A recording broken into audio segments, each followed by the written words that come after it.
देवरी चौधरी के ओमकार हत्याकांड को लेकर समाज और परिजन के लोगों ने अस्पताल चौराहे पर बैठकर चक्का जाम कर दिया। बता दें कि देवरी चौधरी गांव के रहने वाले ओमकार अहिरबार की आज सुबह 8:30 बजे गांव के ही 5 दबंगों ने धारदार हथियार से बालाजी ज्वेलर्स आपकी खूबसूरती में 4 चांद लगाने वाले सोने चांदी के फैंसी आभूषण, हमारे कारीगरों की खास पेशकश। अपने हर लम्हे को बनाए खास श्री बालाजी ज्वेलर्स के साथ, तो एक बार जरूर पधारें। प्रोपराइटर राहुल सोनी, रोहित सोनी। पता जैन चश्मा घर के बाजू में, गणेश मंदिर प्रांगण, राव मार्केट, रहली, जिला सागर।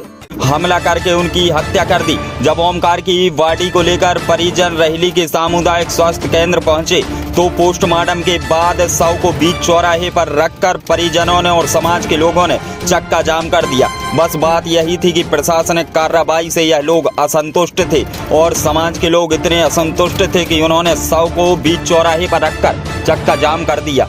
तकरीबन 12:30 बजे से यह चक्का जाम हुआ और शाम के 7:17 तक यह चक्का जाम चला। इसके बीच में जैसे ही जानकारी लगी तो रहली के तहसीलदार राजेश पांडे, एसडीओपी प्रकाश मिश्रा और नायब तहसीलदार शायद प्रशासनिक अमला मौके पर पहुंच गया। कई थानों की पुलिस यहां पर मौके पर पहुंच गई। भारतीय जनता पार्टी के युवा नेता अभिषेक भार्गव भी मौके पर पहुंच गए। उन्होंने परिजनों से जाकर बात की और व्यक्तिगत रूप से उन्होंने 1 लाख रुपए की राशि से आर्थिक परिवार की मदद भी की। इसके साथ ही नगर पालिका के अध्यक्ष देवराज सोनी भी मौजूद रहे। फिलहाल इस चक्का जाम को 7:17 पर खोला गया है और परिजनों को प्रशासन की तरफ से यह आश्वासन मिला है कि जो भी वैधानिक कार्रवाई होगी वो कार्रवाई पूरी की जाएगी। फिलहाल आज चौराहे पर चक्का जाम हुआ जिसकी तस्वीरें देखी। देखिए, यह सुबह की घटना है और जमीनी विवाद को लेकर देवरी चौधरी मोठार गांव में कुछ परिवारों में आपस में यह प्रतिद्वंद हुआ था पूर्व में, लेकिन उसकी परिणति यह निकली है कि इस 26-27 वर्षीय युवक के लिए कुल्हाड़ी इत्यादि से मारकर उसकी दुर्भाग्यपूर्ण तरीके से हत्या हुई है। घटना बहुत ही दुर्भाग्यपूर्ण है, बहुत दुखद है और निश्चित रूप से ऐसी घटनाएं किसी भी गांव में किसी भी जगह ना हो, इस बात का हम सभी लोग भी ध्यान रखें। और परिजनों की कुछ मांगें थी, उन मांगों को यहाँ पर हम सभी लोगों ने आश्वासन दिया है, पूर्ण किया है।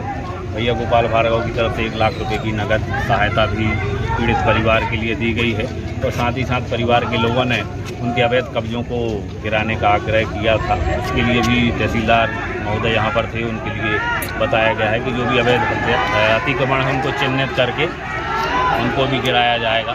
साथ ही यहाँ पर किसी भी प्रकार से कोई कोताही पूरी जांच में और अपराधियों को दोष देने में नहीं की जाएगी, इस बात का भी आश्वासन है। पुलिस विभाग पर रिश्वत लेने के भी आरोप नहीं, ऐसा कोई नहीं है। मैंने अभी उनके परिवार के लोगों से बात की है, जो उनके पिता हैं मुन्नू अहिरबार, वह पूर्णतः पुलिस की कार्रवाई से संतुष्ट हैं। जिस प्रकार की रिपोर्ट उन्होंने लिखवाई है उस प्रकार की रिपोर्ट लिखी गई है। जितने लोगों के नाम उन्होंने बताए हैं उन सारे लोगों के नाम उसमें शामिल हैं। अब आने वाले समय में और न्यायिक प्रक्रिया में जिस प्रकार की कार्रवाई होगी वो आगे देखेंगे। गुरु कृपा स्टील फर्नीचर एंड इलेक्ट्रॉनिक्स, पंखा, टीवी, कूलर, विद्युत प्रेस, फ्रिज, प्लास्टिक स्टूल, कुर्सियां एवं आधुनिक फर्नीचर, सभी आइटम उचित रेट पर उपलब्ध। हमारा पता है सूरत श्री पैलेस के बाजू में, चांदपुर रोड, रहली, जिला सागर।